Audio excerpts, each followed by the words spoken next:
zijeyo ebirowoozo ebya bwe bamala kukwata ebifo tibaddayo okulaba kiki kye bakolako.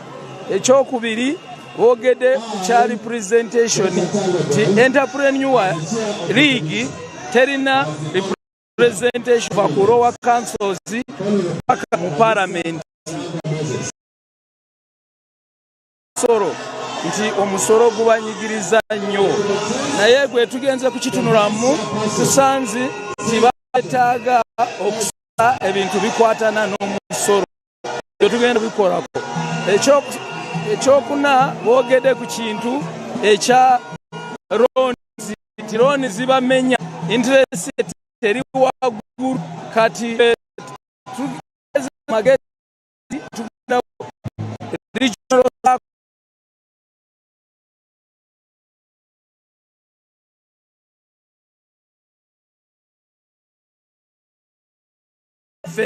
entrepreneur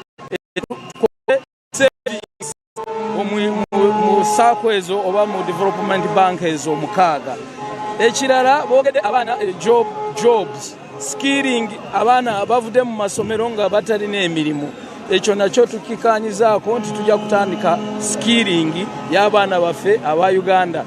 Kati gavumenti ew'emirimu n'NRM party ew'emirimu naffe ba entrepreneur katukole ekisoboka to creating emirimu.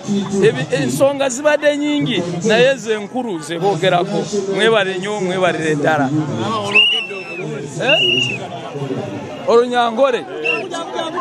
Olunyangore tugere maaso kugarukaho niki baheza ko nominatinga icyo inira basubuza bo kwenda kwebembera niki. Okay, nyowe banyita King Caesar Mulenga.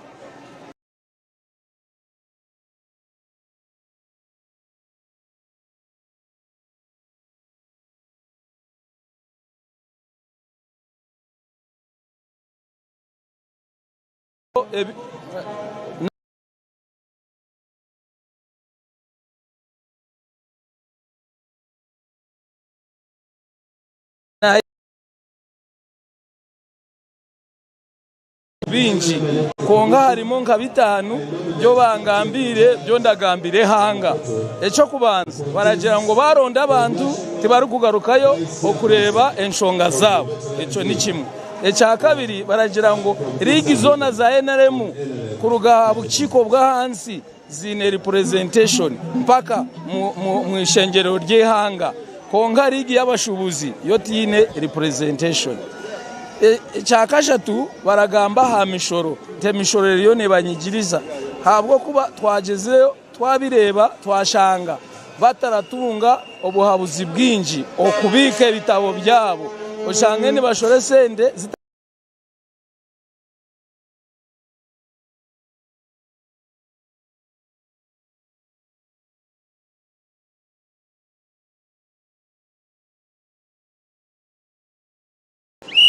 okushashura emishoro kurungi konka bikirize abashubuzi bo nibenda kushashura emishoro konka nibenda kushashura emishoro ehikire atedye emishoro etahikire. Ate ekyo nikireta okutamanya okuhandika ebitabo byabo.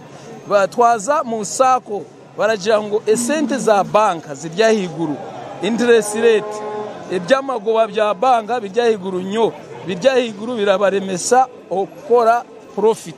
Hati twashaziremo ngo tukore sakozi mukaaga za region.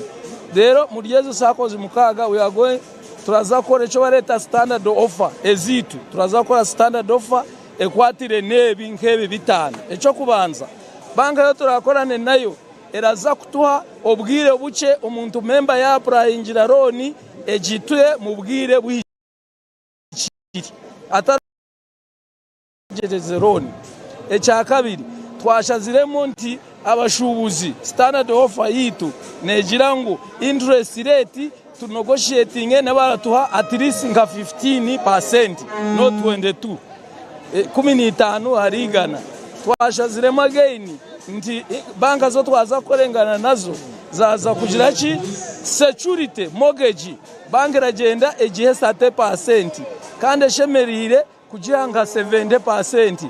hati standard offer banka zo twazakora nazo neziravaruinga security yo mushubuzi hakasente kade atarya kasente ka hansi twarebire n'ikindi twashaka ngo ko bari kuharoni barajeta kamasho roni omushubuzi ashemere kukigaruza mu myaka 2 nitwe nakora na banks aho mushubuzi aragaruze sente mu myaka 5 twagire no mukindi ekitekateko kikwatirine no bushomesa n'abana kutagire mirimo muka bashutami twashaziremo ngo government etireho omutindo wa skilling centers nitwe twashaziremo nk'abashubuzi ngo twombeke zitu ziryo murayini ya government skilling centers omwana nobwo yabahereze makerere ayija shome plumbing ayija shome electrical kugira ngo arebe ebyo mukono yarabasa kora akeyamaka sente abashubuzi batumire bintu nibinji birayikankashatu konke byo nibyo bikuru birimo